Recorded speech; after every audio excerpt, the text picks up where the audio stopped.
Super pakakang-ore ng TV host actress habang suot-suot ang kanyang red dress na siyang outfit niya nang mag-perform sa Asap Natin To.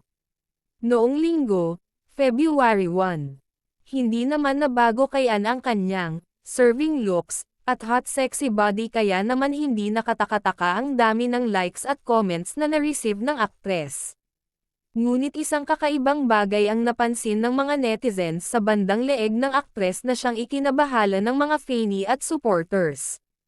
Worried ang mga netizens dahil baka may problema si Ann sa kanyang thyroid na sanhi ng tila pagkakaroon niya ng umbok o bukol sa leeg pati na rin ng pagdagdag sa kanyang timbang. Narito ang ilang komento ng mga netizens. Ako lang ba nakakapansin parang may thyroid condition si Ann? I don't know pero yung leeg niya medyo inflamed.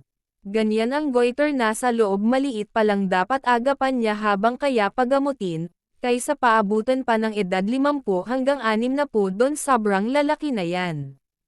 Pa-check mo yung leeg mo Miss Ann para kasing may kakaiba. Concern lang. Baka kasi sa kabibirit mo ma'am.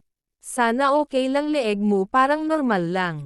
Napansin ko siya sa Showtime parang tumaba siya at ang leeg niya meron something parang meron siyang hypothyroidism.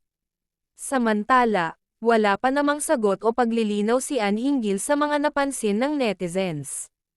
Sa ngayon ay wala pang pahayag si Ann Curtis tungkol dito.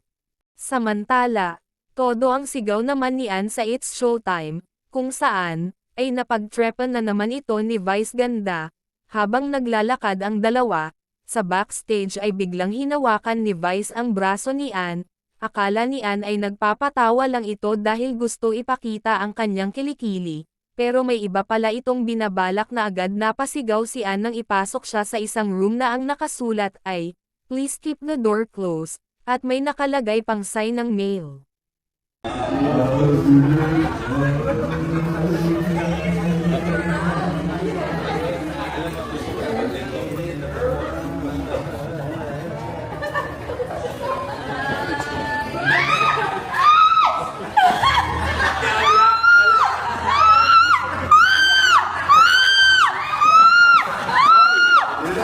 Harapin mo sila!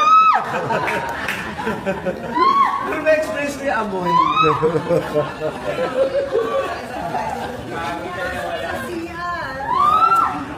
Grabe ka. Pero mainit na naman. Pahinga yung lalaki. Same